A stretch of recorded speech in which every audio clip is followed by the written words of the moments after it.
All right, hello everybody, and welcome to Theorycraft Thursday. We being myself, Ursinity and Proud, my co-host. Hello, Proud. Yes, exactly. We, of course, are everybody's favorite anime podcast. Today is going to be a special day where we are going to make a lot of people mad, Proud, because we're going to have the time-tested debate about whether Ruby is or is not an anime. And as much as this is a joke intro, I kind of don't want to continue this because I'm going to get angry messages either way we go. Yeah, I don't really care, honestly. It's on Crunchyroll, so I think it's anime. Yeah, is that the primary factor? Yeah, that's kind of, I mean, where we're at, that's just kind of it.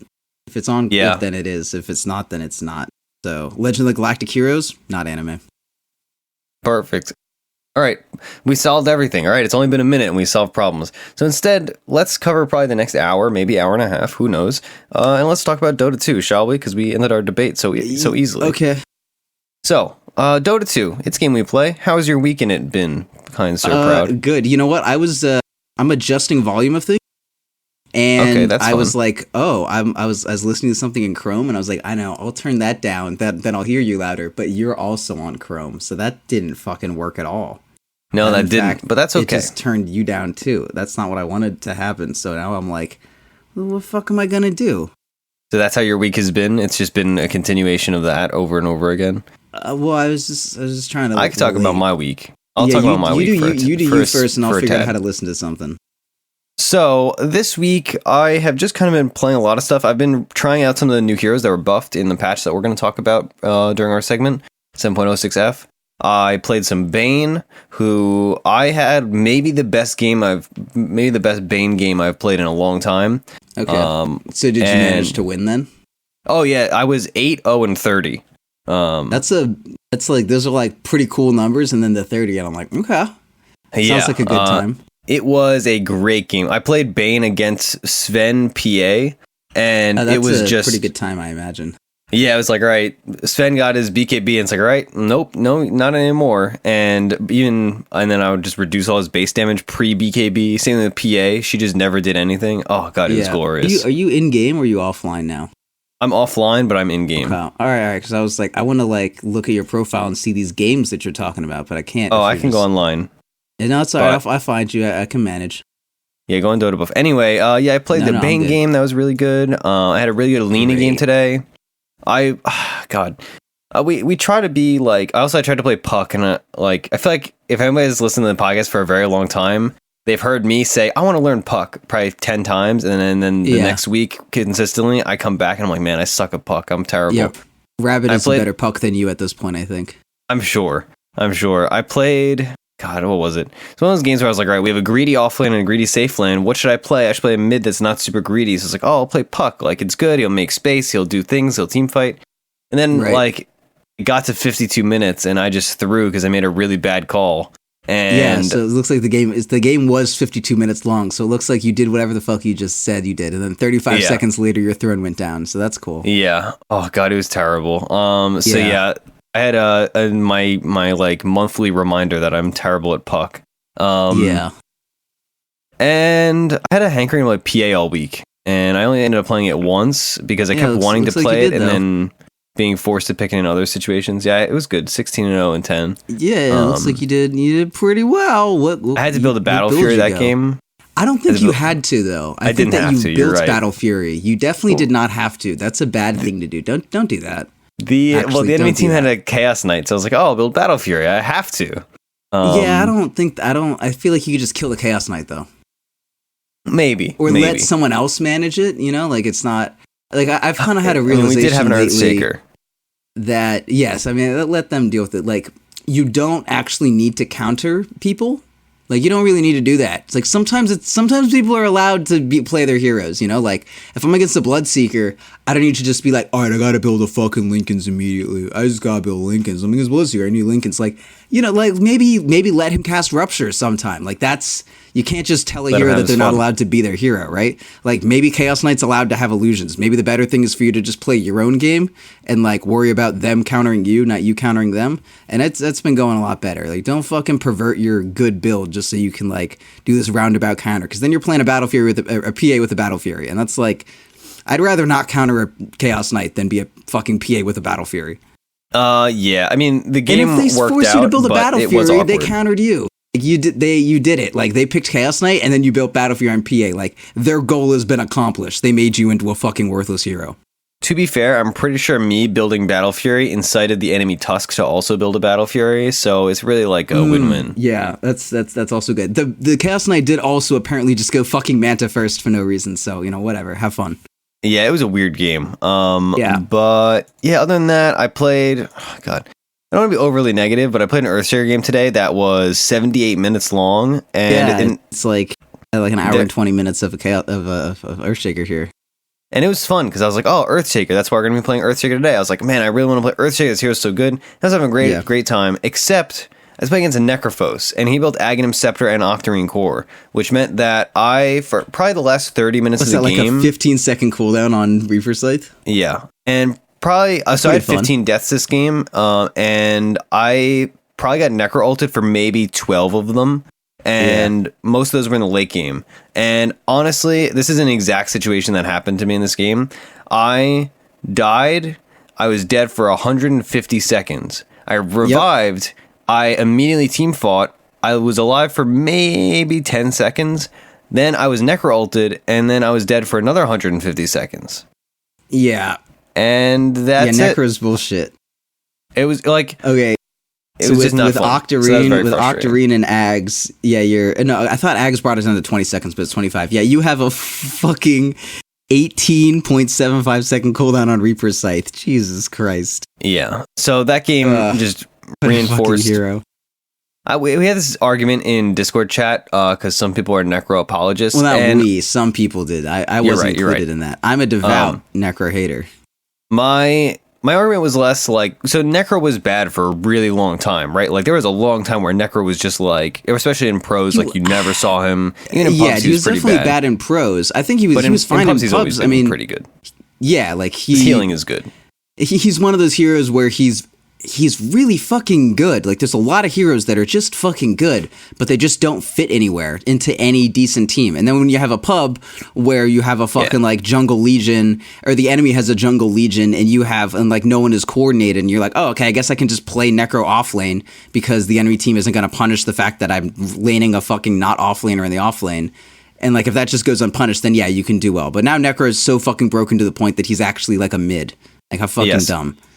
Yeah, I played Earthshaker versus Necrophos Lion, and it was not fun. But anyway, my argument was basically like, even when the hero has been bad historically, balance-wise, the fact that the mechanic exists to just make you play the game less is just the most maddening thing to me. Like, that's not a good mechanic to add. Like, it's not a balance thing, like, because I forget who I was talking to, but it's not like, oh man, he's OP. It's like, no, the hero's fine. Like, I don't have any problems with the hero. I have a problem with this very specific mechanic in my games of Dota 2, making them less fun, actively less fun. Because I was just thinking to myself, it's kind of like the Techies argument. Like, it's not that Techies is too strong or too weak. It's that it's like literally not a fun game of Dota 2 when I play against that. And yeah, like a hero that's, oh, my mechanic is you get to play the game less. Like, that's fucking stupid. Yeah, I don't think that's a mechanic we should add to the game. I had a lot of time to think and to contemplate and to look deep inside myself while I was dead for minutes at a time. And I was just thinking to myself, we always talk about how Dota has like it's such a hard game to get into, right? Like it has a huge learning curve. There's such a burden of knowledge, yada yada. And like, you get Bloodseeker ult, the answer is to not move. Like, hey, if you tell a new player after they get Bloodseeker, like, hey, stop moving, they'll be like, what the fuck? I'm dying. I need to run. But I was just thinking to myself, like, what if this was my first game of Dota? And it's like, oh, I'm dead for literally 2.5 minutes. Like, that's not a good, like, how many people have come to Dota and their first game is like, yeah, I played against a Necrophos and I was just dead for literally minutes and minutes at a time. And, like, then you never play again because you're like, wow, this is stupid. Like, this is not a fun game. Now, I was just thinking about that. We're in agreement that the mechanic. I mean, we've said this like multiple times in reference to Necrophos. Like the mechanic of adding time to someone's death timer is like strictly not a fun mechanic. Yeah. Like it's getting fucking echo slammed for a trillion damage. Like, yeah, it sucks that I died, but that was fucking cool. Getting necro ulted from like 50% health, and now I just don't get to play Dota 2 for fucking like 3 minutes. Yeah, that's not a fun thing to happen to me. Yeah, it's funny because you bring that up, and I was Cody Meister, who's listening to the podcast from the beginning and is not listening to the current ones, so he's like a year behind or something. He was like, yeah, I listened, like, I've heard you say this on like your first podcast you were ever on, and I was like, yeah, that sounds about right. Like, you're literally like a year behind on our podcast, but you still know that I hold this notion so vehemently of my hatred of Necrophos ults. That opinion has not abated and has withstood the test of time. At the very least, you can buy back now, for fuck's sake. Because against Necro, like, it's not like I have a 2.5 minute buyback, or I don't have like a 2.5 minute death timer. It's like, if I get Necro ulted, I'm just gonna buy back, and then I hope it doesn't happen again for another 8 minutes. Because hopefully, I just don't have to deal with this fact that my mounting death timer is like probably at like, I don't know, I'll probably have an 8 minute death timer on my own by the time, like, after 2 buybacks if I get Reaper Scythed. Yeah. But yeah, so other than that, I mean, I had a fun Jug game. I used to play a ton of Jug, but I haven't been playing Jug as much recently, just because I haven't been playing Safe Lane often, and so that was fun. That was a nice, what'd you go? I've had a couple like weird Jug buildy games that I've been going recently. So I went How early did you get your Blink? I actually didn't go Blink this game. There's your problem. I know. I wish I could have. I would have built Blink last in place of my Aki, but it was a game where I picked Jug just because they had an Omni Knight, and I wanted to have a Diffusal hero, and I did not want to play PL because why would I ever play PL when they have an Earthshaker? Or just in general, why would I ever play PL? Yeah, that's a fair point. This game, though, I got carried hardcore by some like 5600 Faceless Void because the enemy team had a Razor, and every fight, the enemy Razor just like sucked all my damage away, and I almost picked the Blade Fury talent at 25. That's how frustrated I was. That's awful. You had a fucking silencer with 2 Hurricane Pikes here. Very cool. He built the last one at the very end. Okay, it was a meme. The fuck is this? This is a weird thing to see. Anyway, yeah.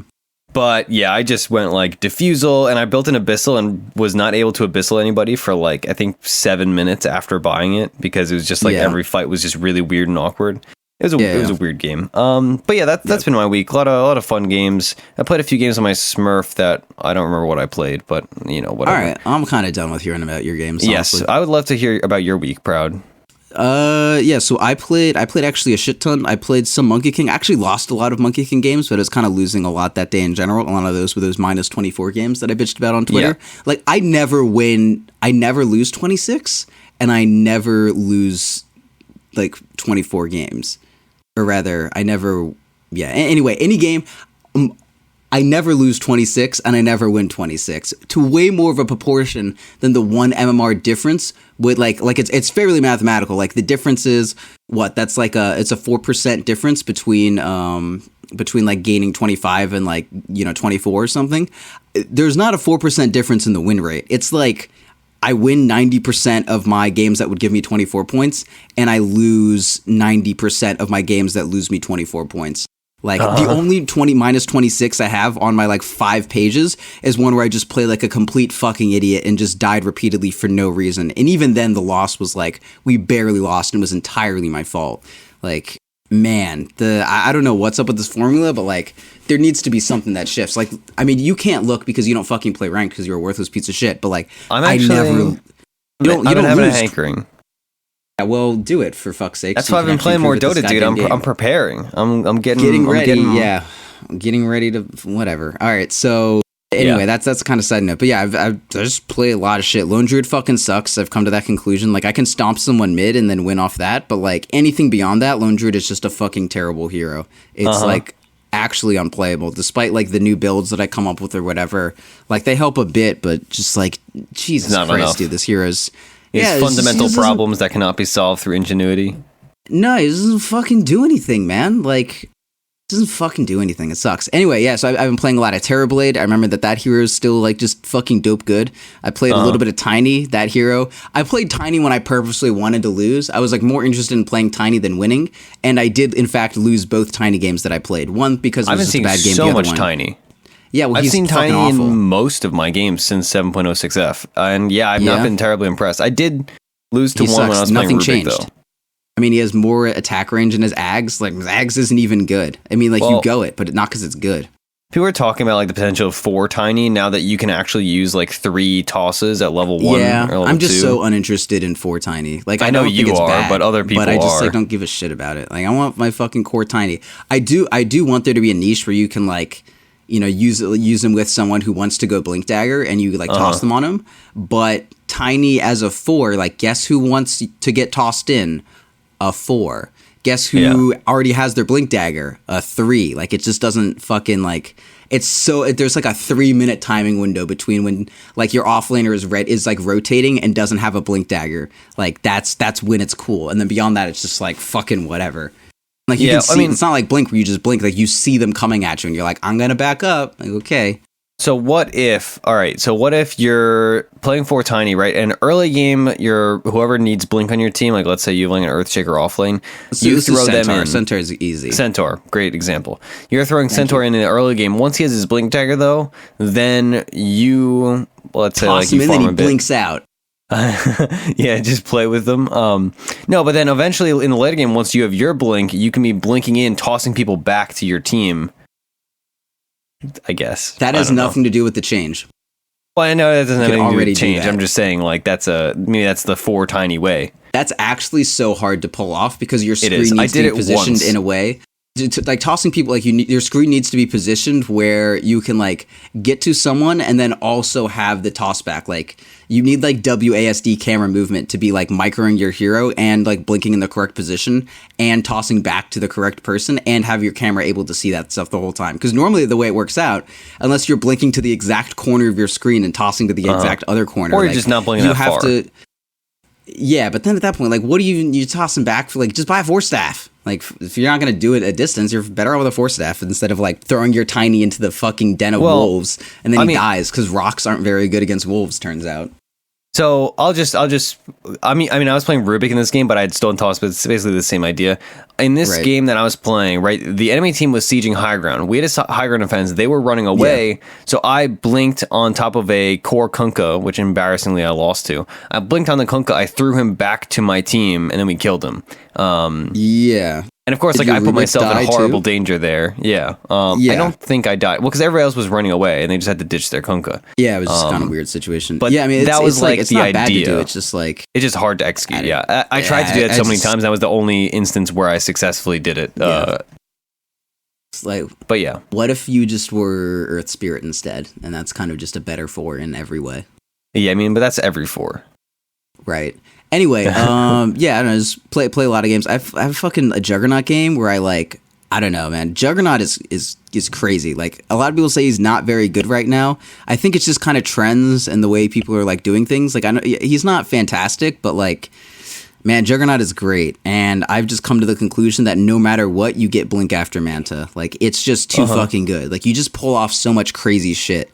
I don't even know how to describe it. Like, I was against an anti-mage who had like 3 slots before I had jack shit, and like the amount of shit I was able to pull off just by like using my blink well and being able to like invalidate damage that I was taking between using like Omni Slash and like spinning when I was just walking away from people and just like getting into the correct position at all times. Like, I just did crazy shit, and then eventually we found the kill opportunity, and then we just like kept snowballing, and I just kept catching people, and I had like it was like Manta, Blink, and then I went MKB because we were against a Ricky, and I thought there was a good chance the anti-mage was just gonna go. Yeah, it was like a Ricky, and then there was some other reason for me to go MKB, and then an anti-mage who I figured was going to go butterfly. Yeah, and then of course he went like Basher Butterfly, and I was like, dog, I just finished my Manta. Like, you're fucked.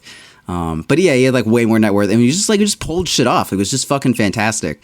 And like Monkey King Bar, like I have a fucking lot to say about that item, dude. It's been serving me very well recently. And I even went into like a hero calculator. Like I was playing I played an Arc Warden game that went to 76 minutes, like hour and 15 or whatever, and I was like fully 6 slotted, like trying to figure out what the exact like most DPS I could put out was while also having a Silver Edge and a Bloodthorn and a Sheep Stick. And like I went in like a hero calculator, and actually like the most damage that I can put out, it was like just add a Monkey King bar, like way more damage than a Butterfly or whatever, way more damage than adding a Daedalus. I mean, I already have Bloodthorn, so of course the crit isn't too fantastic, but more than that, I mean, not more than a Divine, but Divine doesn't go to both units, but just like of all possible options, like the best damage that I could add to myself was just a Monkey King bar.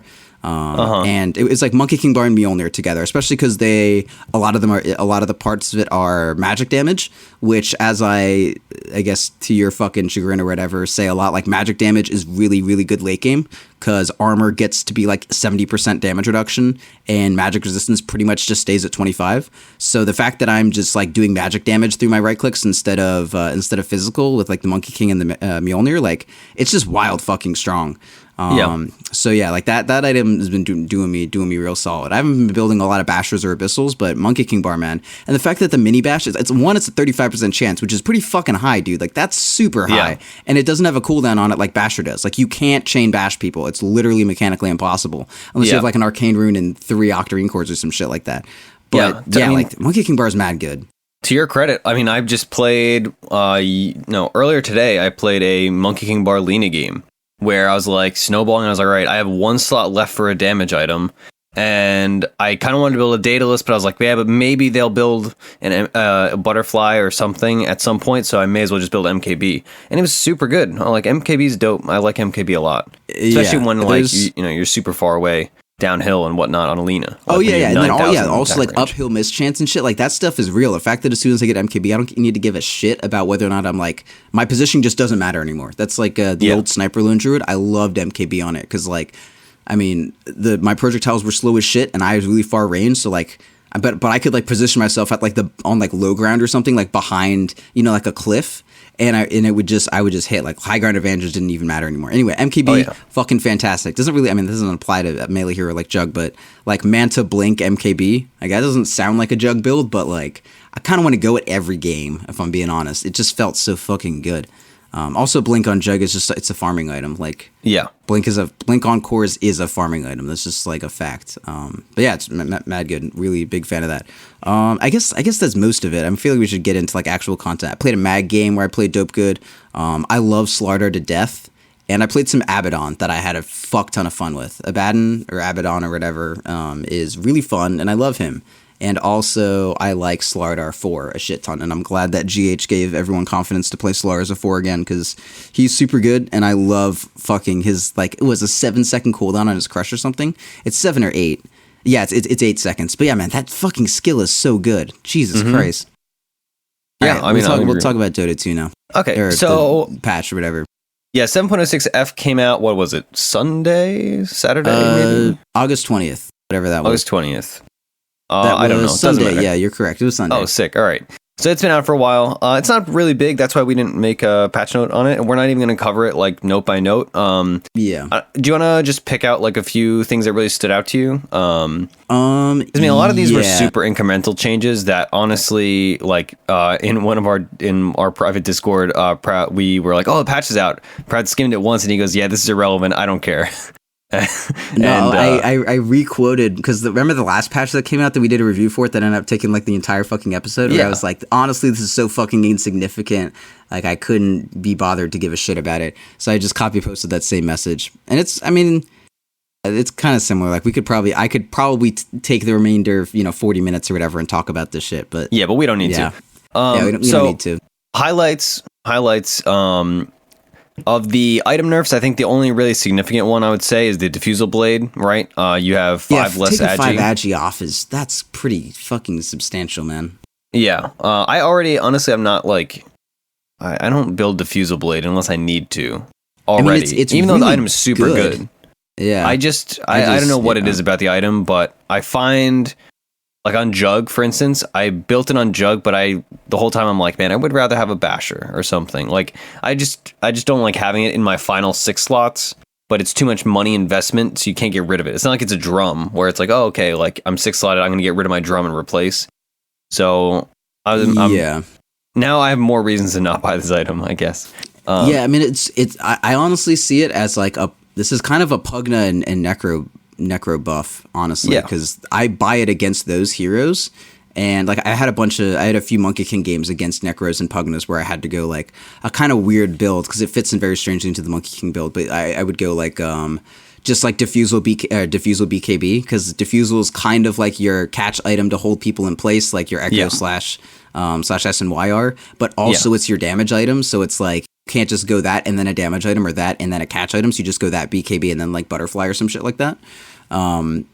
But yeah, it's weird. It does a shit ton of damage. Like it has 40 damage built into the mana burn. It's just not affected by crit and stuff. So like on an Agi hero, it was plus 65 fucking damage, which is pretty solid. Like that's a lot. Yeah. And then also, 20 attack speed or whatever. But yeah, I don't know. Like Diffusal Blade's really good and this is a nerf to it. And okay, like that's it. It does what it fucking says on the tin. All right, so let's skim the heroes and just talk about anything that we have played or has stood out to us. I'll say I played Bane. He was obviously one of those unpicked heroes. I talked about him already, but I will say the cast point reduction, it used to be 0.5, now it's 0.4. I'm sure that's noticeable. It's definitely noticeable. So I was really happy about that. And do you think it changes anything about Bane? Like, am I going to pick this hero now? Because I don't think this changes anything. No, I don't think... People that were not picking Bane are not gonna suddenly be picking Bane, but I will say Bane is definitely more effective. His catch is better because Nightmare is one of those abilities that the animation. Oh shit! I thought this was Brain Sap for some fucking reason. Okay, no, that actually is really good because Brain Sap, it's like you're already like kind of man fighting someone, so the cast point you're gonna get the Brain Sap off, but the Nightmare is like very much. You try to catch someone out of nowhere. Exactly. And this definitely is more effective for early levels in Brain Sap or in Nightmare because it's one of those abilities where, I mean, even with the new cast point, it's still pretty freaking slow. But you definitely get like line of sighted often with this because the range is not terribly long until you have like level 4 and an Aether Lens. And like the level 1 range is like 4, it's like 350 or something. It's terrible. Yeah, it's probably something super shitty. It's super low. So it was really noticeable in the early game where like I had 1 point Nightmare and I was getting Nightmares off that I would not have gotten off otherwise, I think. Happy with the Bane changes. Yeah, for context, the cast animation on that it's longer than Chaos Knight's Reality Rift, which if anyone's ever played Chaos Knight, you miss your W gets interrupted whenever there is a tree within like fucking eyesight. And so Nightmare, this is like fucking stopped all the time. Yeah, the cast range is like 500 at level 1 on Nightmare, which is super bad, which is even longer than Reality Rift. So if you've ever played Chaos Knight or played against him and you're aware of how fucking easy it is to just like keep stopping Reality Rift, Chaos Knight's, gap closer thing from ever getting off, like it's like that, but worse for Bane. So that's a big deal. Yeah, but I still think the hero's not going to get picked. Bloodseeker, do you think the nerfs were enough? We saw a lot of Bloodseeker at TI. I want to say no, but I have seen less Bloodseeker in my pubs, but still when I see him, he's mad broken. Like, yes, maybe not broken, but just like, there's a Bloodseeker mid, and then my mid is just like dead all the time, or the lane is just fucking completely unplayable. Yes, and I agree completely. Bloodseeker still makes me upset. I feel like the Shaker nerfs didn't really matter. I think he's fine. Yeah, he's still really good. I agree. I mean, I just played an Earthshaker game like minutes before we recorded, and I will say I noticed it a tiny bit, but not in any consequential amount. The Lion Earth Spike change, or rather both Lion changes, I actually have noticed a pretty decent amount. Like Lion seems a lot better now. Like adding 0.3 seconds to your stun duration at level 1 is like actually a big deal.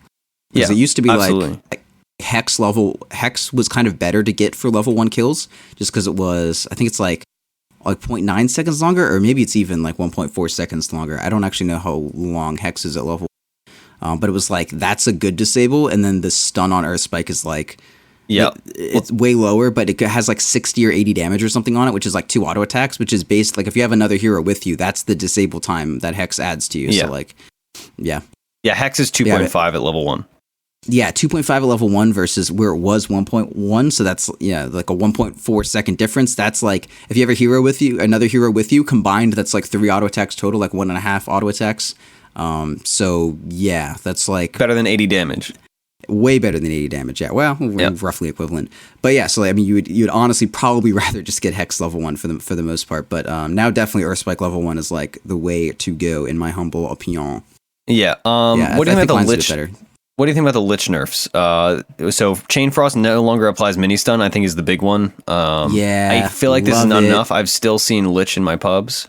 But it is definitely like a big hit to Lich. Like that makes a real difference. Yeah, I was seeing some posts on Twitter like Lich is the best way to play as like if you're way lower than the average MMR, like play Lich and there's no difference between you and whatever 6K. Yeah. And I guess that's a little bit less true now because the mini stun is a big deal. But yeah, I think it's good. It was honestly a bigger nerf to like skilled liches. Well, not that specifically, but just like the patch overall because the ice armor slow going down.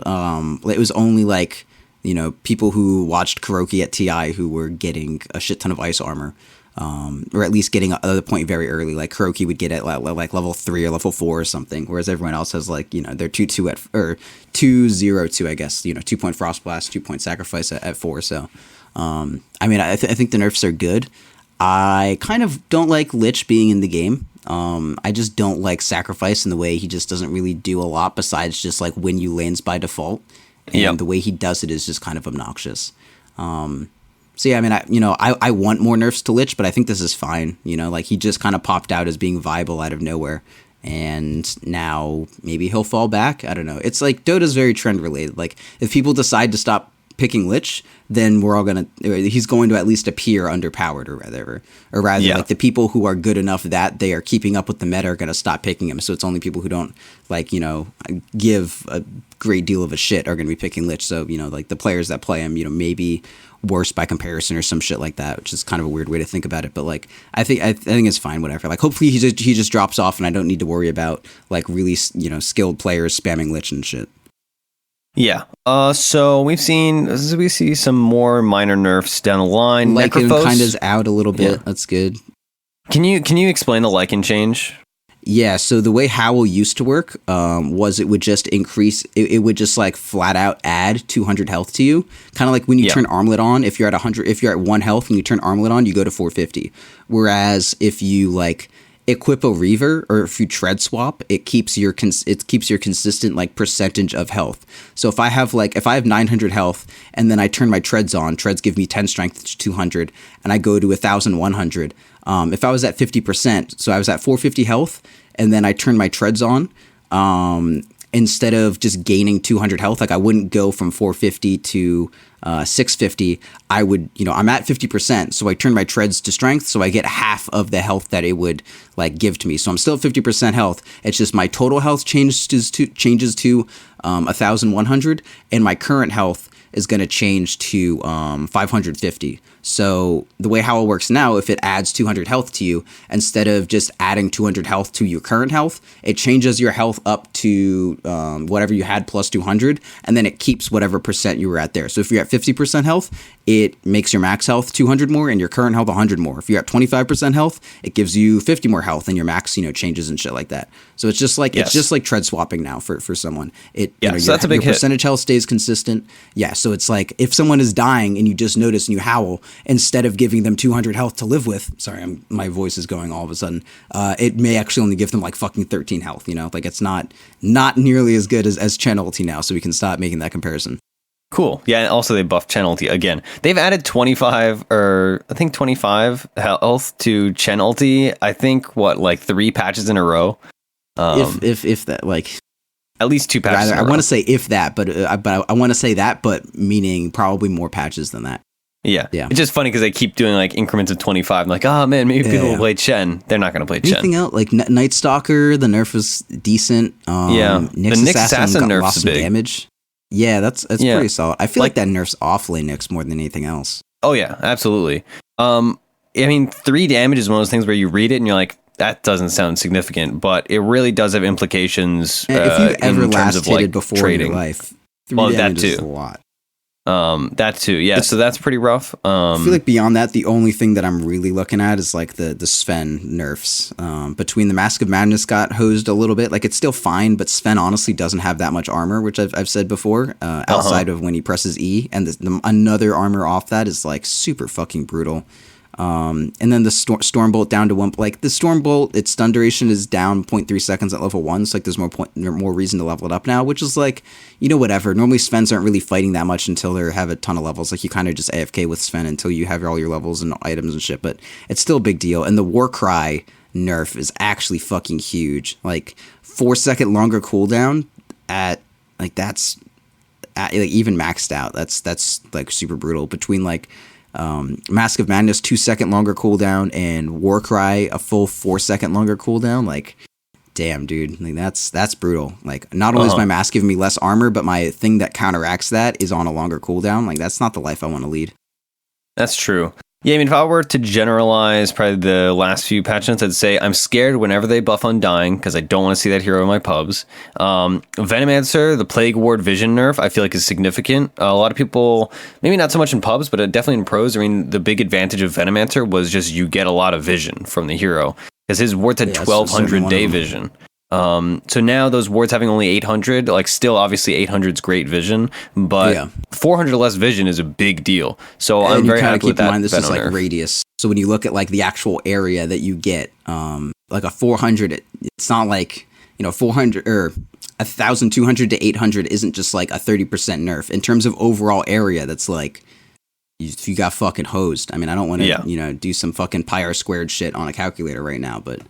That's a vast difference. It's a lot. Actually, I do want to do that. Okay, well, while you do that, I'll just talk really quickly about the rest. Wind Ranger, I like the change to Shackle, where it's better at level 1, and it's eventually just basically the same. I'm interested. I mean, people played 4 Wind Ranger a little bit back when Monkey King 4 was big as kind of like a pseudo counter, and just has an interesting hero. It wasn't it as a 5? I thought it was played as a 5. Well, 5 and yeah, you're right. It was mostly 5. I thought we saw some 4. I mean, it was just 4 players playing it as the 5. Yeah, but as far as area is concerned, that's like you have basically less than half as much as you used to for Venomancer vision. Anyway, be going. Yeah. So I'm interested in the Wind Ranger change. Oh no, she did. I'm fucking stupid. Yeah, dude, the 2-second Shackle disable is at level 1 is really good. Because with Shackle, like I would go like 2-2-1 oftentimes on Windrunner if I wasn't doing that max E thing that Vafa does. That's really good. But yeah, just because like you need like a 1.5 second stun is not like you don't kill someone enough, but you do kill someone in a 2.25 second stun. Like that's vastly different. Yes. Oh yeah. Yes. Exactly. So yeah, I'm really into it. Also, like it opens up more skill builds available because before it's like, all right, if I want to have a consequential stun, I have to put at least 2 points into this. Now it's like, all right, if you have 1 point Shackle, then like 1 point in E, and then you're maxing out your nuke, like you can do something as a support who's going to be level starved. So I'm interested to try it. The cooldown is longer to balance it out, but I mean, I think that's fine. Like you weren't really getting 2 good Shackles off in a fight anyways. Yeah, absolutely. Winter Wyvern talent changes, nobody cares about those. Wraith King talent changes, I don't think those plus 75 damage, dude. So does Venomancer. Fucking Safe Lane Wyvern core, you're set. Yeah, Safe Lane Wyvern. See Wagamama soloing Roche with a Ags Winter Wyvern earlier today. That was a big Reddit thread. Brutally It was stupid. I mean, it was cool, but like it's one of those not practical things. I mean, the Winter Wyvern buffs are cool, but whatever. Are they? You're the Wraith King player. Yeah, I mean, 40 seconds off his level 1 ulti is a big deal because with Wraith King, it used to just be like if you died with level 1 ulti, you just weren't allowed to play the game for the next like 5 minutes until you hit level 11, and then you were allowed to die again. Like if I die at level 9 with my ulti at level 1, like even if I do get my level 2 ulti at 12, it's just not going to be on cooldown, like or off cooldown rather, like for me to actually utilize it. So 40 seconds off that is a big deal. I'm not sure how I feel about the talent, honestly. Like the Wraith Fire Blast having like 100 extra damage is really good, but I don't know. 30 movement speed is like it's pretty good. It's a lot of movement speed. I mean, you right click, you're not all about that Wraith Fire Blast DPS, and that specifically refers to the dot that applies afterwards. Like Wraith Fire Blast does 200 damage, and then it has a damage over time for 2 seconds afterwards. that does between 20 and 65 damage per second. So, I mean, and it's for 2 seconds, so plus 50 Wraithfire damage per second. I mean, it's another 100 damage on every nuke you throw, which has an 8-second cooldown, which is, I mean, that's significant. But also 30 movement speed, and I want to move fast. This hero gets kited. Let me move fast. So I might try that out sometime. That sounds interesting. Okay, so let's hop into talking about the heroes that we are going to be playing tonight on our game. First of all, since, I mean, I guess I already talked a little bit about it before, and he got some changes, I'm going to be playing Earthshaker offlane. Earthshaker is one of the biggest heroes at TI. I mean, a lot of people had him predicted as the most pick hero at TI for a lot of compendiums. Yeah. I don't believe he was, but he was definitely up there in the top 5, I believe. Well, because I think he was banned. He was banned a lot, too. Yeah. And yeah, so I've been toying around this hero. Like, I mean, everybody likes Earthshaker, right? I feel like Earthshaker is one of those heroes that everybody enjoys playing, whether they're good at him or not, or whether he's good in a game or not. Like, or at least they like fun. having him on their team, right? Like, yeah. I'm never upset when we have a Shaker. Like, sick, we have fucking 3 stuns and they're all AoE. Sounds great. Yeah, exactly. And we have team fight and yeah, all that. And the blink initiate. Like, it's a good time. Yeah, so I've been playing some Earthshaker more so than, I mean, I've always played Earthshaker on and off, but I've been playing him as an offlaner, and I think I talked about this a few weeks ago, but learning offlane Earthshaker took me a good few games because the tempo is obviously, because he's not roaming, it's pretty different. In our game going forward, Earthshaker was indeed the most picked hero, by the way. Oh, was he? Okay, I thought like somebody 71 else. games at a 60.5% win rate. Yeah, Sand King was second at 69 games with a like 35% win rate. So yeah, not quite the replacement people hoped for. Yeah. But yeah, so I voted for Earthshaker being the most picked, I believe. So I'm happy about that. Wow. But yeah, so I'm going to be doing that. I mean, we're not like itemization. I've like Shadowblade has really been the new cool thing that it's not really new, but people didn't do it like a year ago. So maybe it's new to some people. But yes, I actually Initiators getting a Shadowblade is like definitely like Axe gets it or like Axe, Magnus, and Earthshaker all get Shadowblade now, which is very cool. In the game today I was playing, I actually seriously thought about not upgrading my Shadowblade from a Shadow Amulet because I had like, I want to say two team fights during the period of the game where I had Shadow Amulet and buyback and I could not afford to finish a Shadowblade, where I would just Shadow Amulet next to like my tier 3 tower and there's no way they're going to sentry there. They didn't have gems yet. And it was way more effective than me waiting for my chance and then Shadowblading forward. I was always in the thick of it and then I would just get the perfect Echo Slam because there's like no distance to travel. Everything's kosher and good. Obviously that's very like, that's like a really niche situation, but I may like in the future on these kind of heroes like Earthshaker and can't think of really any others. I mean, maybe Axe would qualify, I suppose. Magnus, maybe. Yeah, Magnus. That's another perfect example. I may try doing that more often where like I'll get Shadow Amulet and then finish a Yule's or finish, whatever, or like just have you like, some combination of things. It's only really viable defensively though, right? Like you can't be pushing a tower and then like Shadow Amulet and then find someone behind it. Like that's just not going to work. But defensively, it is totally a good option.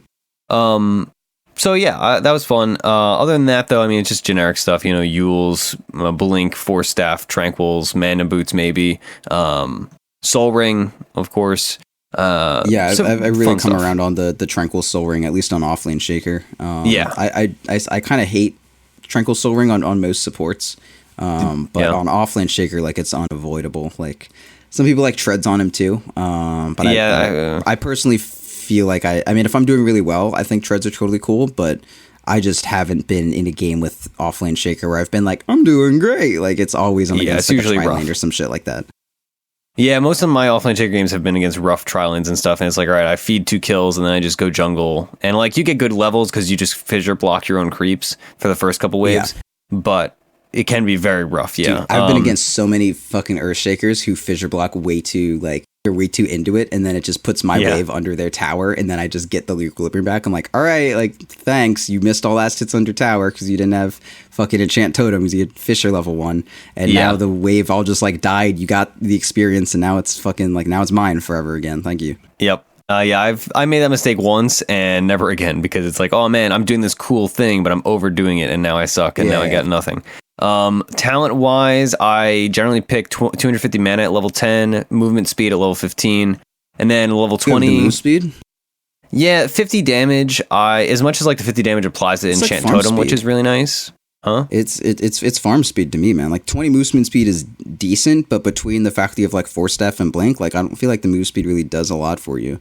Yeah, that's like fair. I mean, because if you get the 50 damage, like that's how you're gonna get your. I mean, I know a lot of your damage is the aftershocks and stuff, but just like I don't know, man. Like 50 damage, it's a lot of farm speed. It's pretty good stuff. It's a lot. I feel like at the point where I'm like level 15 or higher, I'm generally flash farming by just aftershocking, fissuring a wave with like Soul Ring, Pop Soul Ring, do both of those. Yeah, I don't think you're wrong. And then when I'm killing neutral cramps, it's like, all right, I'm just, I get enough damage off of my enchant totem that it's usually good. I have picked the 50 damage before, but I find that I like picking the 20 movement speed because it enables me to catch up to people better for aftershock enchant totems during team fights. Yep. Like in this game today, like there were multiple times where I had like Tranquils, Windlace, eventually Yules, and this talent, and I would just chase this Necrophos down from well behind him, and then stun him and get a kill. So I'm kind of on the fence. I agree with you though. In a lot of times, I have chosen the 50 damage and really enjoyed it. Liquid GH went damage in this one game I'm looking at. But yeah, I mean, I can see both things. I think I personally prefer the damage because I like to right-click people. Well, in another game, Liquid GH went move speed. So yeah, you can do either one. Look at this fucking pro player making decisions based upon fucking situations that are afforded to him. All right, what did fucking LFY Afu do in his game here? You got the move speed as well. Maybe you need to just fucking eat crap. I think he's meta. The real question is, what do they get at level 20? So the choice is 350 fissure range or 40 echo damage. Damage every time. Literally no one would ever get damage. fissure range. Yeah, always echo damage. Yeah, I was wondering if I was like missing something, but I was like, you gotta go echo damage. What is 30-50 fucking fissure range gonna do? Like, when has my issue ever been like, damn, if only my fissure was 300 range longer? The issue is whether or not it's off cooldown, or whether or not they are all fucking dead from Echo Slam. Like, I need to play the LD sound clip after I Echo Slam. Otherwise, it was not an Echo Slam. It was a fucking, like, I don't know, not Echo Slam. Like a fucking Leshrac Q. Yeah, I mean, the only nice thing about the 350 fissure range is you can hit people way farther away with it if you're doing it, like, straight line at somebody. You should be on a fucking show. Yeah, and then at 25, it's a mixed bag. I chose health in this game that I just played because I was getting necro ulted. And so -2 seconds enchant totem cooldown. I always go that because I like it. I usually do go enchant totem cooldown, but in a game where I'm getting bursted and stuff, I'm like, all right, I need the 600 health. 600 is a lot. Is a big number. Yeah, that's like a shit ton. No, that's almost a heart. That's totally fair. I just never. Well, the heart is like more than fucking 3,000 health. It's what? No, it's not more than a heart. I know. Yeah, my heart is like over fucking 1,000 health. Yeah, it's a lot. But it's like number. That's a mixed bag. But that's Earthshaker. I mean, everybody knows Earthshaker. What about like the starting builds for offlane Shaker? Because there's like 3. So, in my humble opinion, what I like to do is one is not best. I don't care what you like to do. I'm at there's 3 and they're each for a situation. This is a quiz now. What are the fucking 3 and what are the situations? I mean, some people just go boots, right? Some people just start boots. That's one of the options. Yeah. Yeah. The one that I do, Tango Clarity or some shit like that. Yeah. The ones that I do is Stout Shield, Mango, Tango, Salve, Clarity. Yeah, that's the classic. That's like the middle of the road kind of thing. What's the third? I just know those 2. Poor Man's Shield, Tango. Oh, okay. Poor Man's Shield in 2017, dude. Are you joking?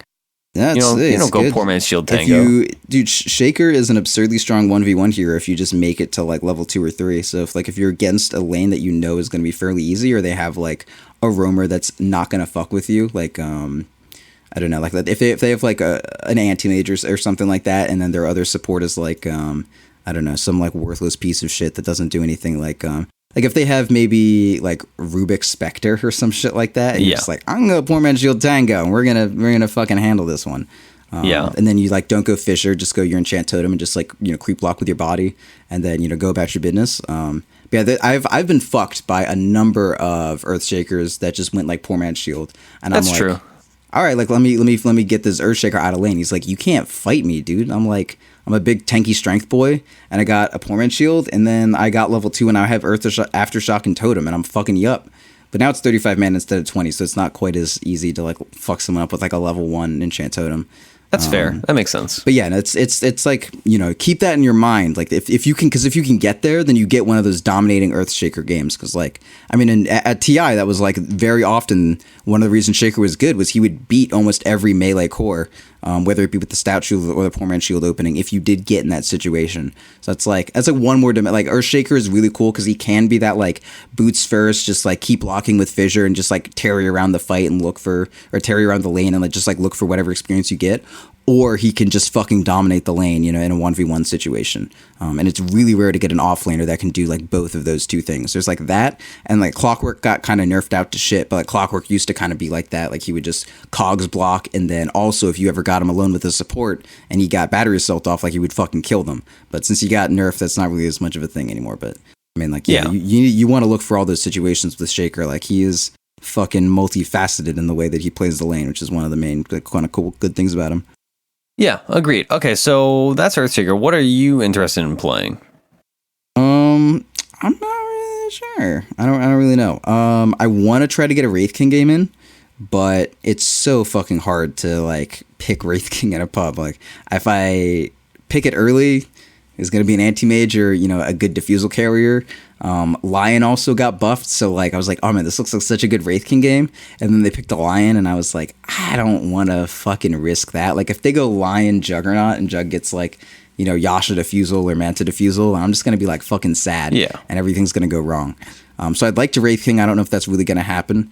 I don't really know beyond that. I might go Terrorblade. I've been playing a lot of Arc Warden as well, but we did play that recently. But that it's probably like Terrorblade or Troll Warlord or something. I might go the Monkey King. I know we like talked about it or whatever, but we didn't play it.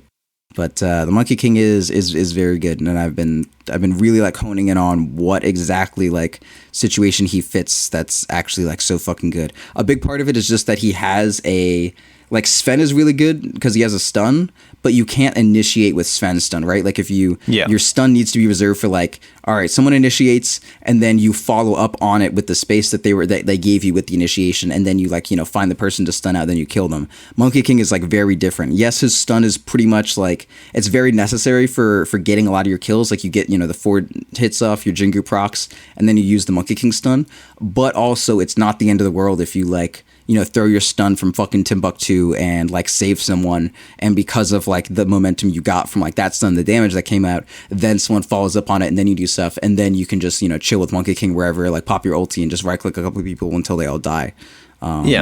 So I've been liking the fact that I have a casual stun on a carry, and that's been like anytime I have a team that's like, all right, our only stun is in our off laner. It's like a Magnus RP. Then like, okay, I'll go like our low cooldown skirmish stun can just kind of come from.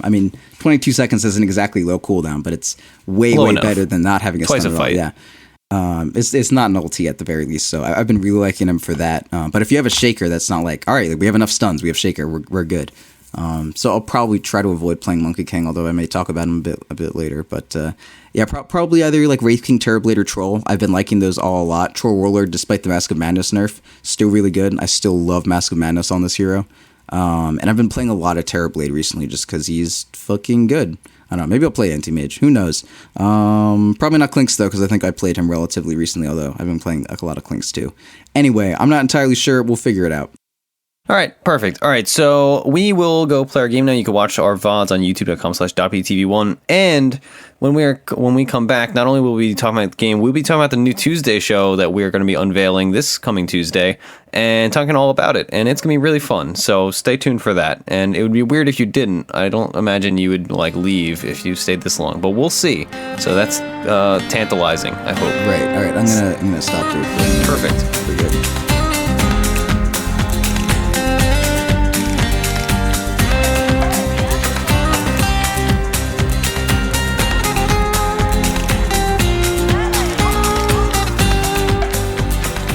All right, hello everybody, and we are back. We've just completed our game. It was a decently long game, filled with many eventful moments, and we ended up losing, but, it is what it is.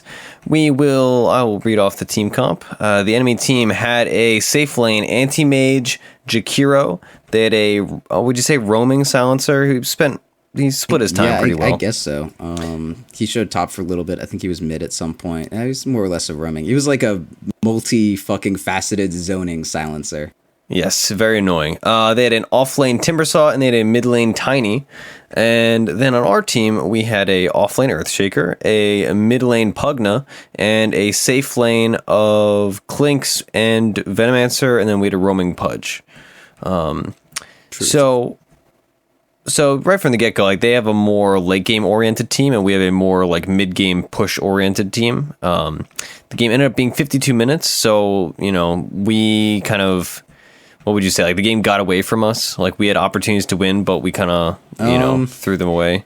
I don't know if I'd say. I mean, I didn't feel like at any point the issue was the game like went late. I feel like we just fucked up and then the game ended. Yeah, but I mean, like, I feel like some of that was just by virtue of like they had a lot of utility items and stuff like that. Whereas if we had, when we were like, because we were in the lead at one point, or probably at multiple points, but at one point we had taken mid racks, we had threatened bottom, we forced AM to buy back. It was pretty much even for almost the entire game until some unfortunate events happened. But yeah, I mean, we definitely had the ability to like win earlier or whatever if things did not go poorly and it wasn't a pub where no one has any coordination. Yes. But yeah, I mean, I don't know. The game was fine, and the loss was because of mistakes rather than anything dumb. But I will say that it was, at the very least, you could say that it was on us to win the game rather than it was on them to like lose. We had the prerogative to like do everything, and they had the prerogative to just not lose. They had they could just relax and be like, all right, as long as we don't throw, eventually we'll win because we have a better, late game than them. So long as like the onus is on us to push and like do all the things. So I mean, what was like your general impression of this game? First to go into because you're the most active person on the map. Yeah, so I picked the Clinkz because we had enough stunts with the Shaker. Like, you could make a lot of space for me, and that was very good. Is your push to talk on? Because you just coughed in my fucking ears. Sorry. It is not on, but it will be on momentarily. All right, yeah, so I played Clinkz. We had a Pudge, so I knew I wasn't going to get a lot of help. They had a Tiny, so I knew I didn't want to be like if against a Tiny, you either want to be a Silver Edge carrier or not a melee hero. Just because, like, Tiny sucks. Like, he's a fucking bad hero. But at the very least, you can say that Craggy is annoying if you're melee. Like, a 2-second stun every, like, 4 attacks. Like, if I'm playing Troll Warlord, it's mathematically like impossible for me to stun lock you unless I bash on literally every Craggy exterior proc, which is not a reliable thing to do. So I was like, all right, I can't play Troll. And then they pick like Timber. So I'm like, all right, I need to be a ranged hero that beats Timbersaw. And also we have like a low MMR mid against their Tiny, so I can't like rely on that. And he picked Pugnus. So I was like, all right, I need to be like, I don't need to make a lot of space in team fights. I can take advantage of space.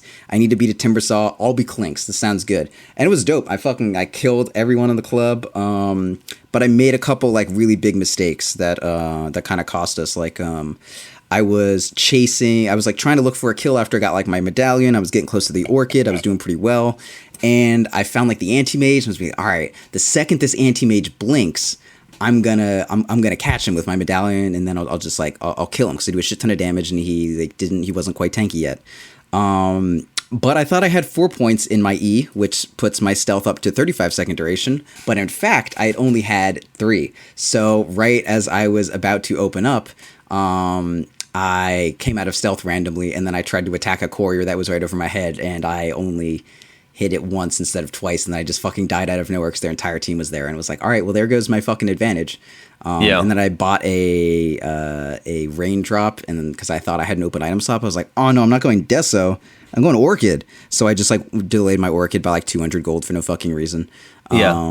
And that was bad. And then I fucking stomped shit for like the rest of the game until Sam threw for no stupid fucking reason.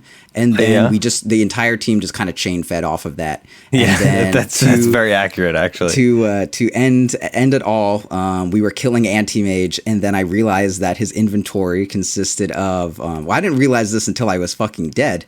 Rather, I didn't realize until I was silenced. And then I realized after I was dead that his entire inventory was like Aegis, Lincolns, Ags, and then it Ags Manta, and then like Abyssal Butterfly. So like his inventory was essentially 3 items that stop single target disable, and then a butterfly and an abyssal, and he used the abyssal on the Pudge, and I was like, all right, time to kill Anti-Mage. So I before I was just like, okay, I would Orchid him to break the Lincolns, and then I would sheep him, because otherwise, if I sheep and then Orchid, he would break it with the Manta. So like I got that down, and I've killed this Anti-Mage several times now, but this time I fucking Orchid him, and it goes straight to his Lincoln Sphere, so I'm silenced, so I can't use my strafe. I should have strafed first, but like I'm coming out of stealth, right? Like I want to get him immediately and then do my shit. So I'm silenced. I can't strafe. Pudge is there like, why isn't he dying, man? Why isn't he dying? And then it's just like nothing right happened. He had butterflies, so my thing didn't apply either.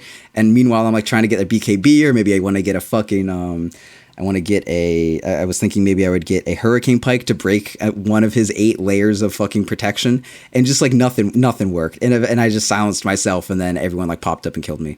But yeah, Clinkz was great. I've been going like a really early sheep on this hero. Like I went my build for Clinkz right now in general, I normally go like Treads, Medallion, Deso, Orchid, but since I was against both a Timbersaw, a Silencer, Jakiro 2, even Tiny, and especially the Anti-Mage, I was like, if I get a fast Orchid, like I can blow this game open. We can have a solid like 10 minutes of domination before AM gets like a Manta, and they figure out ways to deal with the Orchid. But since I died, it was delayed a bit, but I still had like like Treads, Medallion, Orchid, Deso, and then after that I just got a Sheep Stick, so I could break the Anti-Mage Lincolns that he got very early with the Orchid, and then sheep him so that he couldn't just Manta out, and then we would stun lock him off of that, and that worked great.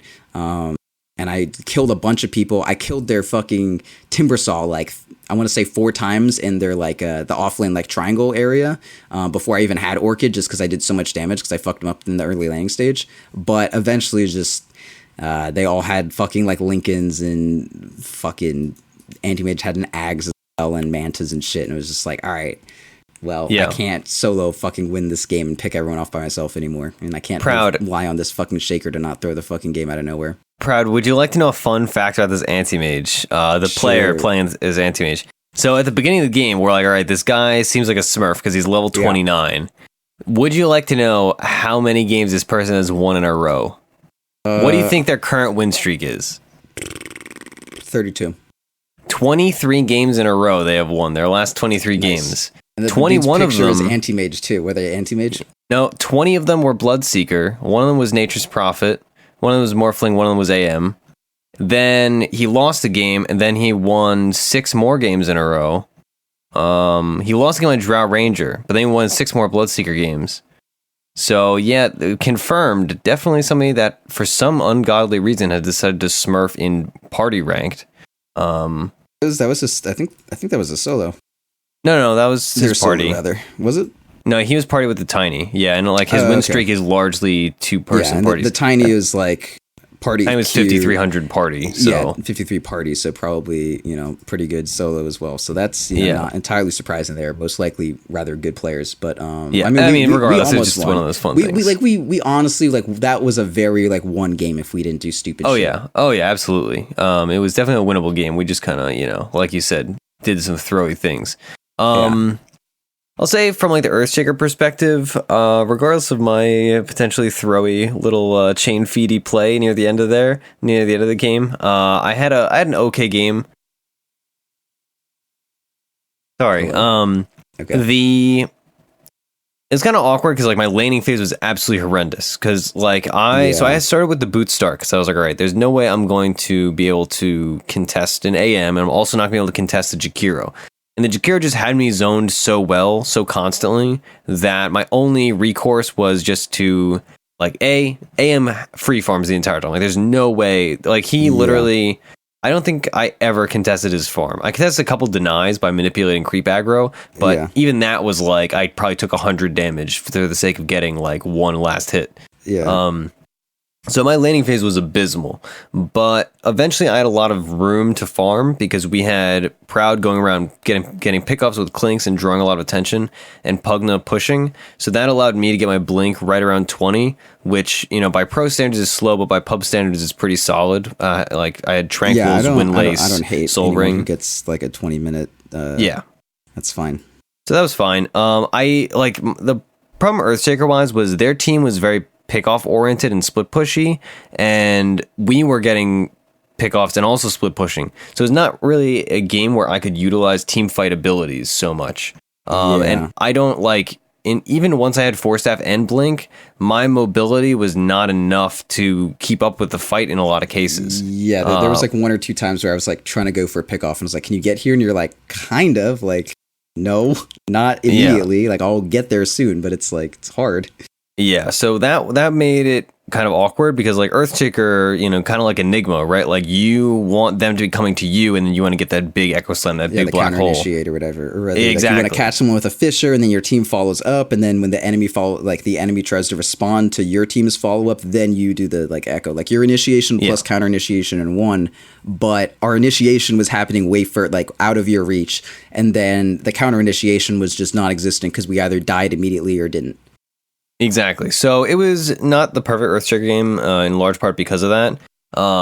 And most times when they were pushing, they had Aegis. Every so often, like your lockdown was entirely like you were our lockdown. So the fact that we killed AM at all was like, well, I guess I was also a lot of our lockdown, but like a lot of our kills were like because of the lockdown that you provided. I don't know. I feel like if we just didn't have a Veno, this game would have been great. Yeah, the Veno was kind of awkward to fit into us. It just doesn't do anything, Like our kills happened because I fucking like caught someone, or they didn't. Like he provided a lot of that background radiation that like can make supports' lives miserable. Like I'm sure his damage was super high. Let me see. Yeah, he almost did as much damage as I did. He did almost as much damage as the Pugna too. But like, what's as good as damage? Just taking someone out of a fight with disables. Like that's also very good. And not just it wasn't effectual damage. It was just damage. Yeah, like, if you apply Venomous Gale and then AM blinks away, like, great, your number of damage goes up and nothing fucking happened. Yeah. Yeah. I mean, that's kind of, those are my primary feelings about the game. Like, it was a good game. You want to talk about that throw you made to make sure that no one else ever does that again for the rest of their lives? So, I mean, it's like just like a dumb, really impulsive thing. Yeah, so there was stupid. A ward that we could have dewarded, and I was like, oh, I have Blink and Force Staff. Well, there was a ward that I was actively saying I was going to deward. You were killing the Sentry ward. Right. And I was like, I can kill the Observer ward. Yeah, let's both be in this dangerous location at the same time. That'll improve our chances of success. Well, that was partially why I did this. Because like, my whole team is behind me. So like, if something happens bad, like it'll work out. But the thing is, I misclick my blink. Regardless, you said my whole team is besides me. Let me blink up onto the spire where no one can reach me. That's the opposite. When we had a punch, you could hook me. And he was very much in position for that. You communicated it very well that was what's going to happen. Yes, but here's where it really goes badly because I misclick and so we're.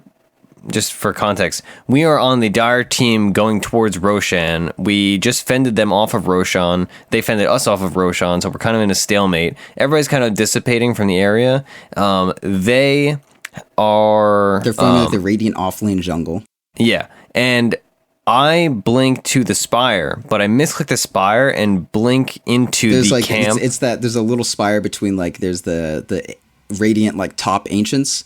And then there's like Roshan, and then there's the medium, the offlane medium camp, like and then there's like a little spire there that you can put a ward on, and they had a ward there that we saw, and we were like, all right, let's get it. Yeah, and so I was like, I'll get that, but I blink into the medium camp that is sandwiched in between the shrine and that spire. Yeah, and AM blinks that camp as there. No. He blinks there as I blink there. And he hits me with Battle Fury. And I was like, oh man, I'm taking damage. So I was going to Force Staff away. But instead I Force Staff up the hill towards the shrine more. Because you don't have... Do you have the fucking move without pathing key? I do. Yes, I have it. But you didn't use it. I didn't use it because I was like, it'll be fine. I was panicking, dude, because I blinked the wrong spot. You put yourself in a panicky situation. Well, not only that, like that was an objectively bad play in the first place, but not only was it bad to go to the proper place, but I go to a worse place because I freaking misclicked. Kind of fucked it all up, huh? Yeah, it was just literally the worst thing could have happened. But so I die, and I had buyback at this point. Man, this is so bad. I'm like watching it again. This is fucking hilarious. You know how we actually get the ward? Venomancer just kind of walks up and drops a Veno ward on it. Puts a Veno ward on it. Yeah, he doesn't fucking blink his body up there to auto attack it twice, and then like it would have taken you 2 auto attacks to kill it. No, I had. No, it probably would have just been one. I enchant totem, and I picked the 50 damage talent. Okay, you enchant totemed. Okay. Well, yeah, you would have needed an enchant totem to get it. All right, I'm gonna actually see if you did, because I wanna. You may just be lying to me to make this look a little better. No, I seriously thought this out. I'm quite certain I enchant totemed. All right, we see this ward here, and I kill the sentry, and then I'm like, I stealth, and I'm ready to go back up there, and you blink, you blink, and then no, he doesn't even, okay, no, he would see you, you walk out, then you force staff up, oof, brutal. Yeah, it was not great. Right, let's see, I didn't see if you did enchant totem, though, so we're gonna get a nice replay on that, because don't do 200 damage, okay, you do enchant totem, no, you knew what you're doing. Yeah, I'm a pro. Okay, yeah, well, geez, after that blink, no, you are not. It's not like you overblinked, so you went the short distance. You just clicked somewhere completely wrong. Exactly. I literally it was like the most. And then Venno just walks up and he's like, I have plague wards, right? And then just everyone fucking dies. Yeah, and then like I guess they saw that stupid play and were like, "Oh man, I can do stupid things too." So like then we take a team fight and Pugna tries to come in from the side and like fight 5 dudes all by himself and then dies, of course, because why wouldn't he? Yeah, because they killed you and then they didn't Roche after that. They all left to fucking like fight Pugna. Not just one of them, but just everyone. Like AM had a DD and he didn't go Roche. And then they see me. Yeah, where do they have Gem? No, okay, they had a sentry that kind of like saw me when I was going by. Anyway, that was just a whole fucking disaster, and then everyone died. Yes, because we were like, shit, we got to do things, and then anyway, so that was the game. Clinkz is dope. I like him with Earthshaker. Don't play Venno support for fuck's sake. And Clinkz is great. Just like go Sheepstick, man. Sheepstick's dope. I love Sheepstick. I've been doing a lot of Sheepstick on Arc Warden very early on. Like damage is good, but what if they were a sheep? Then they would die. Yep. Clinkz, okay. You got damage. Just sheep them. So that was the game. Do you want to talk about our new show, Proud? Is it that time of day? Okay, sure.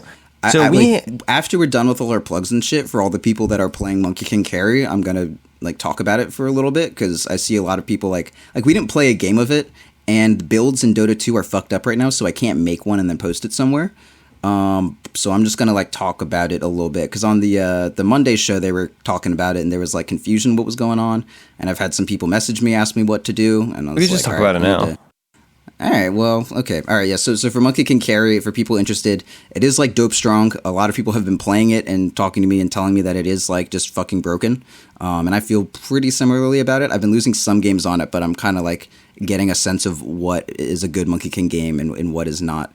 But not to go into like what's good about it or what's not. Like the idea behind it, you get Battle Fury early, you win your lane because you're Monkey King against almost every melee offlaner, and then you go into Battle Fury and you just farm a shit ton. You have mana regen from the Perseverance in your Battle Fury, and you just spam Tree Dance and Boundless Strike, and you just farm really fast, and then you get items and you win the game. But as far as the actual build is concerned, this is like very specific rote shit. Like you can't do some like little fun things of your own. Like you start out straight up like you're gonna get a Poor Man's Shield, but you have to start out 2 Slippers. That gives you enough damage that you're actually last hitting well. And then Tango Salve, you don't need any mana regen. No need to waste any money. Immediately you're gonna buy the Stout Shooter for the Poor Man's Shield. Then you're gonna get a Quelling Blade, and then afterwards you're gonna get some combination of Boots, Orb of Venom, probably 1 or 2 pieces of your Perseverance for the regen if you end up needing it, whether that be because you're spamming Boundless Strike in lane to deal with fighting, or you just used it for CS for some reason because some creeps were in a weird position. Regardless, there's some you can get those, and treads. So like at some point your inventory is just going to be like Quelling Blade, treads, Poor Man's Shield, and Perseverance, and an Orb of Venom. You almost always have to go the Orb of Venom. Unless you're just like farming incredibly well and you're not being contested at all, but almost always Orb of Venom.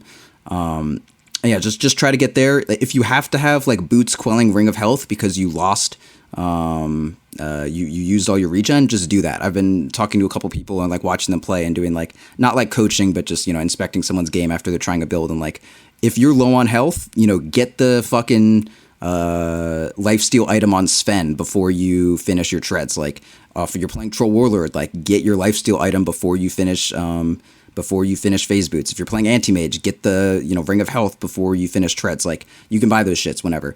All right, so you get that, you get the Battle Fury, and then afterwards you get what I call a catch item, which makes you a little tankier and helps you hold on to people. So that's either Echo Saber or S and Y.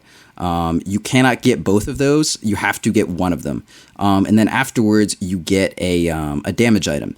And that's either Deso, which is the preference. You want to go Deso if you are against a bunch of evasion. And you need to go MKB, you can get MKB instead. But there's a weird thing where like you can't go S and Y and MKB. I mean, you can, it's just not good to do. It's too expensive and it delays your armor item and your BKB way too much. So it's like if you go Echo, you have the option to go Deso or MKB. If you go S and Y, you only have the option really to go Deso. If you fucked up and you go S and Y and you're against a PA and you forgot, then yeah, build an MKB, whatever. But it's not like, oh, I built Echo, now I decide what I want. It's like, am I planning down the road? Am I going to get MKB? Because if I am, I have to get Echo. Am I going to get Deso? If I am, then I can get either one. That's the way you need to think about it. Then afterwards, you get BKB because you're going to need it. If you don't need BKB, skip it, I guess. But for the most part, you need it. And then afterwards, you're most likely just going to get AC. The minus armor is a multiplicative damage modifier on your Boundless Strike, which is cool. So although it doesn't give you plus damage, it's good for that. It also has a multiplicative damage modifier on the damage of your Jingu Mastery. And it gives you attack speed, which helps your Jingu more too. So it's great. If you don't want that and you just want evasion or someone else has an AC, you can get Butterfly. Butterfly is like really, really good. It's just, sometimes you just need the armor. And I think that's like roughly 6 slots. But at some point, like Scotty is also good.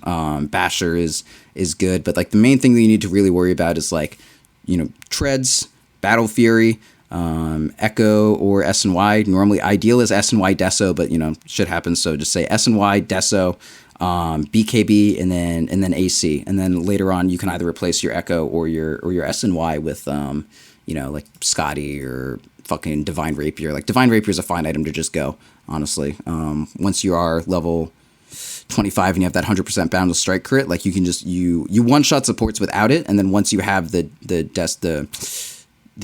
Divine Rapier, you like one shot carries. It's like dope strong. And then as far as skill builds go, it's super weird. So I'm gonna probably want to timestamp this so that you can actually like write it down or something. And it's a little hard to say. Let me actually look at Monkey King right now. So first you get Jingu Mastery, of course, because that way you can win your lane, and then you get Boundless Strike, and you prioritize those two until you're level 6. So at level 6, you have 3 Boundless and then 3 Jingu. But if you look at the scaling on Jingu, the damage actually only goes up by 25 per level. And if you average that out, like best case Jingu Mastery is 4 attacks of no Jingu Mastery, and then hitting the rest, the 4 attacks of Jingu. So at best case, you get 8 attacks off, and half of them are Jingu and half aren't. So if you take 25 divided by 2, you're actually really only getting an average of 12.5 damage per point in best case. Worst case, it's like 0. Or fucking like 5 or some shit like that, more like 6.25 or something. So it could just be a fucking horrendously bad ability. Per point as you level it up. The bonus lifesteal you get is great, but 45 to 60% lifesteal, like it does its job. So once you get Jingu to 3, you stop prioritizing it, and then you get at 7 another point in Boundless, so you have max Boundless. At 8, you get another point in Tree Dance, so you can have the mobility, the escape, the catch, whatever. And then at 9, you get your point in Wukong's, and then at 10, you get your first talent, which is almost always evasion. The attack speed is tempting, but the hero needs armor. And evasion is a nice like substitute for armor. Like it's not armor, but it's still kind of does the job of armor. And especially if you're like if you're against like a Spirit Breaker and like Spirit Breaker is never going to build MKB. Therefore against like Spirit Breaker, if I have 12% evasion, that's just 12% less bashes on me, which is fucking great. Against like Slardar, same thing. Treant, like maybe he'll miss and I won't get rooted if I'm auto attack straight out. But anyway, it's just good. Most carries don't like building evasion, especially not MKB early on. So that's a really good talent. Yeah. At 15, 75 Jingu Mastery damage. Again, if you average that out, that's about what is it? It's like 37.5 damage at level 15, which is good. Best case scenario, of course, also. Not counting the fact that if you factor it to your Boundless, it is a lot better. But it's like decent, but it's not great. And the fact that you can get the 275 health opens you up to go that like straight aggressive item. Like if I go S and Y Deso, and then I'm not getting my BKB for a while, and I don't have that 275 health, I'm actually pretty squishy. Especially if I go that, and then I get my BKB, and then I get AC or something like that. And that's like my 6th slot. And if I don't have that health, I've just like 2,000 health. If I do have it though, then I'm at like, 2,275. Normally on Monkey King, I end up at about like 2,300, 2,400 health, which is pretty good. But without that health, it's just like way less. And as soon as you get your damage item, the 75 Jingu Mastery is going to make up a lot smaller a portion of your damage as well. There are some times when you get it when you really feel like you need the damage, but then sometimes there aren't. So for the most part, just get the health. At level 20, get plus 40 damage. 20 magic resist is a cloak. 40 damage is actually useful. You have a BKB, like you're fine. Get the fucking damage. And then at level 25, you get a 100% boundless strike crit. It's like dope strong. It's wild. You one-shot supports, you fucking kill everyone. Get that. There's no other talent that you're ever going to conceivably get at 25. And that should be Monkey King carry. So we'll figure out the timestamp on that one and post it so that you'll know, because that's a lot of information and there's no way to remember that on a fucking car ride. But a lot of people were talking about it and a lot of people wanted to know what the haps is, and that's what the haps is on Monkey King carry. Highly recommend trying it out. It is mad good. Hop around, farm a shit ton, tread swap ideally, and never go Shiva's Grouty for fuck's sake. All right, okay. So now that we've gotten that out of the way, let's talk about our new show. So we've been talking about filling the slots for Tuesday and or Wednesday potentially in the future, and we've got a new Tuesday show coming up. The first episode will be out on this coming Tuesday. And the idea for the show, let's see. So I made a list of some of the potential names that we have for it. The name has not been decided. We have a few front runners. So first of all, at the moment I'm calling it Tentative Tuesdays. We have Tutor Me Tuesdays, Teaching Tuesdays, Tuesday Tune-Up, Tuesday Tutelage, and Dota Therapy. Those are some of the names that we've thought for this show. So the idea for the show, as you can tell from the names, is basically there was also like Timothy Tuesday. Timothy Tuesday, yeah. Well, that's a person. Yeah. When that name's copyrighted. The concept of the show is basically like everybody likes Proudland, we were right? at Thomas Tuesday. Thomas Tuesday? No, that sounds ridiculous. I'm ashamed that you would even joke about that. What about Tien, like from Dragon Ball Z? That'd be good. I like him. He was my favorite dude in Chow Chow. What's the Chow little Chow Su? Yeah. Anyway, okay. Jesus. All right, we're getting off topic. So the idea is similar to Proudland in that it is going to be an educational show, but the difference is that it's going to have a rotating cast of some variation of 6 hosts. And you did hear 6, which means that is not only going to be myself and Proud and Roland and Cyphus, of course, but we're going to be bringing in B-Dub, who, of course, you know if you've been listening to the show, because we talk about her all the time. She is, among other things, she does all the graphic design work for .p, and she is the responsible one that makes sure we actually do things. So she's going to be on the show, and Leafy Peachy, who you may know just from being in Dota in general. She runs Desolades. She's one of the people that runs Desolades. As does B-Dub. As does B-Dub, yes. And so their two are going to be coming on for this show. We're not going to obviously have 6 hosts on an episode. We're going to be doing probably 3 people an episode, sometimes 2 people. This is a fact. It's going to be 3. Well, for now, we're doing 3 people an episode for the first 2 episodes. If people can't handle it, then, or not, if the people involved cannot make it, then, we may change it up. But the idea is it's either me or Sam, aka Ursi, I guess. And as the teachers. As the teachers or whatever. And 2 of the, it's 4 choose 2 or whatever of yes. Of Beta, Peachy, who are the other guys that were associates? Like Roland and Cyphus. Roland, Cyphus. They're hard names. Yeah. Are those? That's them, right? Yeah. Dude, I found a Roland amplifier in my house, by the way. What? Just like coincidentally. What is a Roland amplifier? Roland's a company, and that's how Roland got his name. I thought you got like something to like amplify Roland, and I was like, what kind of fucking like item drop is that? Like I'm playing an RPG and I find a Roland amplifier and I like equip it to my best Roland, and he's like super strong now. No, I just found like a guitar amplifier, and I just looked at it, I was like, oh, it says Roland on it, and it was just a weird coincidence. But anyway, yes, so it's gonna be some variation of these hosts. So like Proud and I are gonna alternate, and then everybody else will be, probably alternating more or less. I'm going to try to take as many of your shows as I can, though.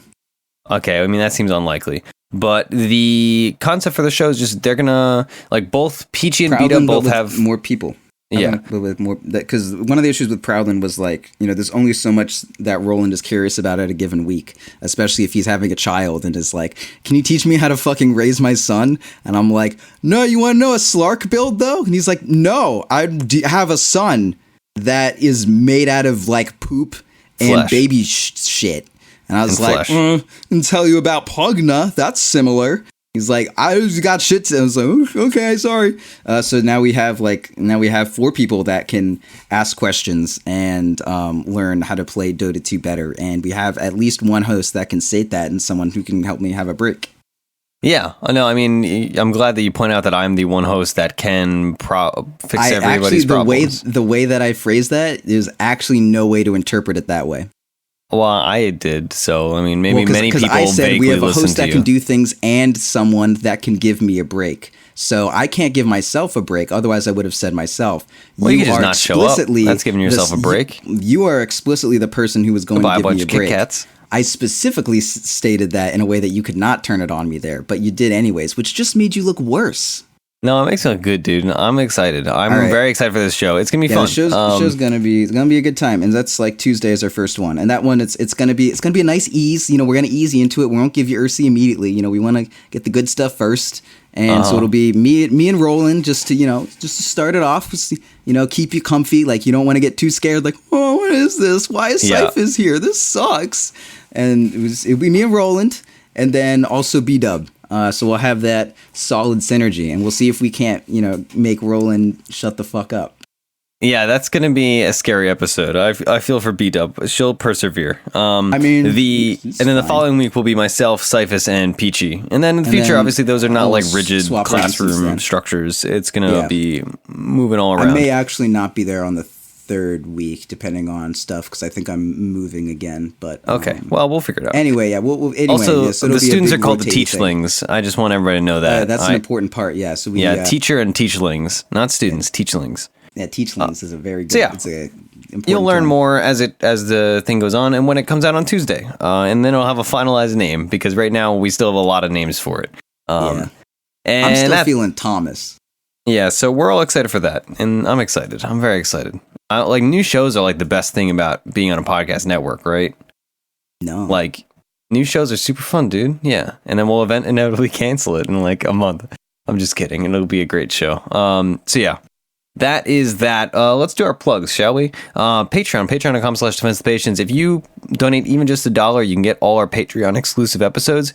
The newest one, or the one coming up on the 30th, I believe, will be B-Dub and Peachy, and then probably somebody else, and it's going to be like a introduction to them if you're not familiar with them from the community and whatnot. So that should be a lot of fun. And then you can find us on Twitter. I'm at Ursinity. Proud is at ProDota. Our show is at .p_show. Our website is defensethepatients.com. Right now, you should really definitely type www in front of that. Otherwise, we're having a little minor hiccup. But that's that. What else? What else do we have? YouTube. You can watch the games that we played today. youtube.com/.ptv1. You could watch us stream on Twitch, twitch.tv/.ptv. And probably other things, but that's okay. So this has been a show. This has been a long show, actually, now that we added so many things. And we are Proud and Ursinity. This has been Theorycrafting Thursday. And, well... Whoa. What? What's our show called? Theorycraft Thursday. Teaching Tuesday. There you go. Thomas Tuesday. And if you lost, well... Probably, who do we blame? Do we blame you? That was your fault. Yeah, we blame me. That's fair. That game was explicitly your fault. I mean, okay, it's fine if I wouldn't go that far, but we blame me. Well, okay, blame so here's my thought. Like, yes, someone could have been Arteezy on our team, but like, you only have control of yourself. So if you contributed to it, like, you got to just say, like, 7. The game was my fault. Like, it was not my fault. That's at least true. And so blame your friendly neighborhood Ursi. Snape fucking can't believe that shit, dude. Anyway, well, you can watch the VOD for that. I was like flabbergasted at this fucking kid. Alright, goodbye. Sam fucking sucks.